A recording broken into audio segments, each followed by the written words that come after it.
You know, I can imagine that it's pretty tough for Christians out there on YouTube. I mean, every time you put up a video, you get X number of comments from atheists who are being critical of you, who are attacking your logic, who are going after you for your beliefs. And that would be a little scary, I admit that. But I think that the problem is, or the reason why you might fear that, is that you don't know who we atheists are. You might know a little bit about what we believe or how we think as a result of our criticisms, but I don't think that you know who these atheists are. Where did they come from?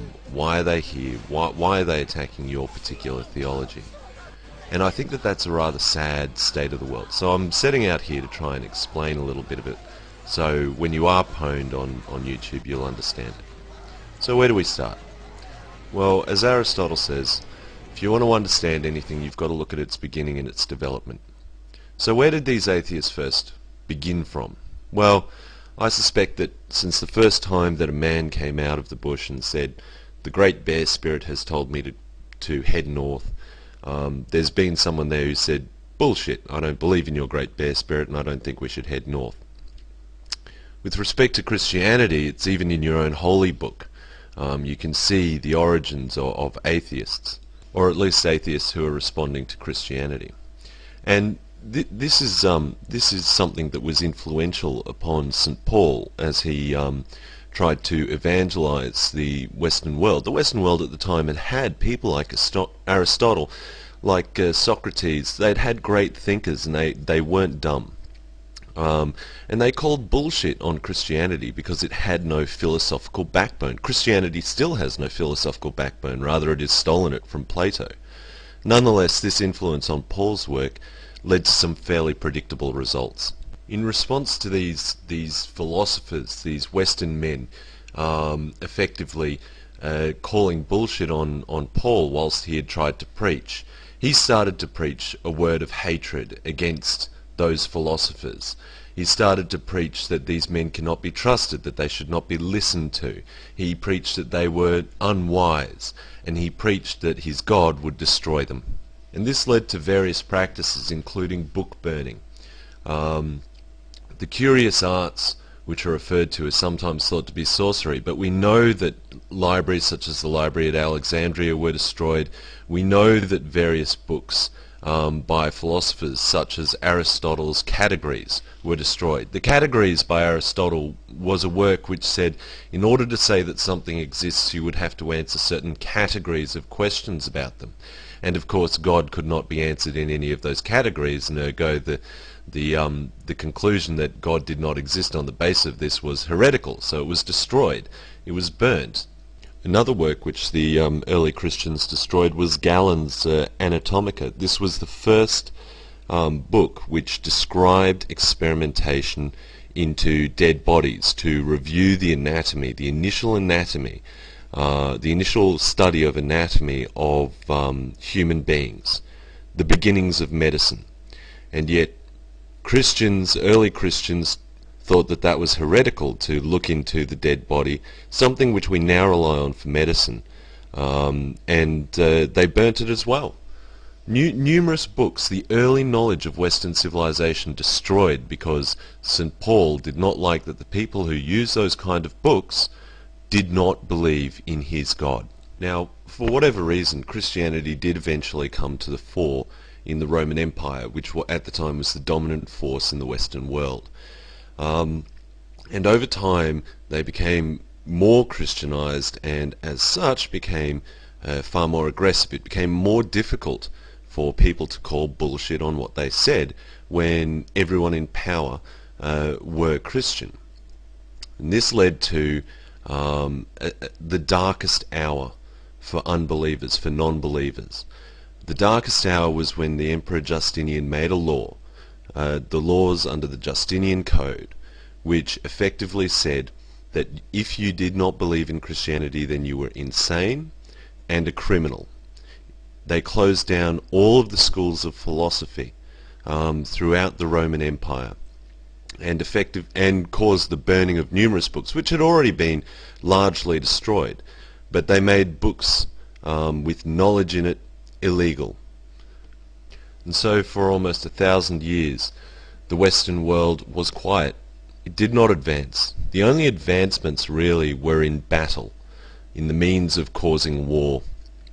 The Crusades were exemplified of the Christian knight with the heavy cavalry charge, and as a force to be reckoned with, but not a technologically savvy person, not someone who had much understanding about the world, just of their faith, and just of blood. And that's how it stood for a long time. However, fortunately, others had kept the works of the ancient Western world. In the religion of Islam, there was no problem with keeping these books.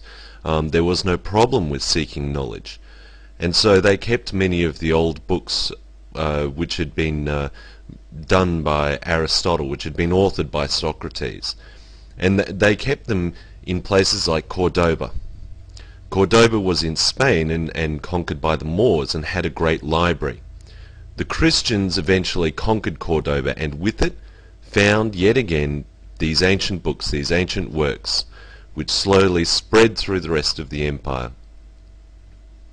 Even Christians from the time were influenced by these works. Thomas Aquinas was influenced by the works of Aristotle, and in objection to arguments that man can only know things through God, he found that no, man can know things through his own facilities, through his own knowledge.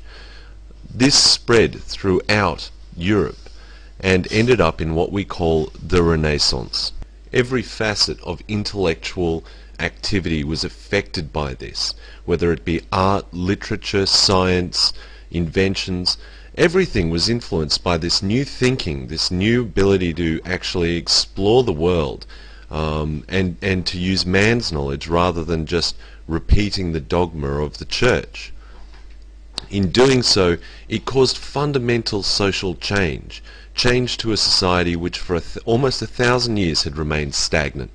But with change comes conflict, and these new thinking men found themselves running up against and in opposition to the authorities in the church and the authorities generally, for now applying their thinking. Nonetheless, authorities cannot ignore that the fruits of thought, the fruits of logic, the fruits of science that came from those early Greeks results in strength of a society, of a nation, both individually and for the nation as a whole. Every society which has been dominant on the global scene since the Renaissance has also been the dominant society in respect of thought, in respect of science. And in this way, science, modern thought, has become ingrained within modern society. It is no longer Paul's rationale which carries the world, no longer the rationale that you must ignore philosophers, but rather that you must take heed of them if you are to have any relevance in the modern world. And now we have the modern world, garnered by science. There are good living standards for all. There is a rule of law, freedom of speech, these things that we hold dear. And they are the result of that history of thought. But he who does not take note of history is in peril of having it repeat. So when we see Christians, creationists, etc., coming along and saying that they now want to get rid of evolution, get rid of some science, we fear that this will bring us back to a dark age. This is our conclusion. Why do YouTubers attack these Christians who come online? Because they are a fundamental threat to our modern society. So who are we atheists? We atheists are the inheritors, the true heirs of Western civilization, the once and future kings. And we shall not be stopped by some Christian creationist group who wishes to muddy the waters, to stop learning, to stop knowledge, and to stop the progress of science, of our understanding of our universe around us. It shall not be done, and that, my friends, my Christian friends who are out there, is the reason why we are so critical of you.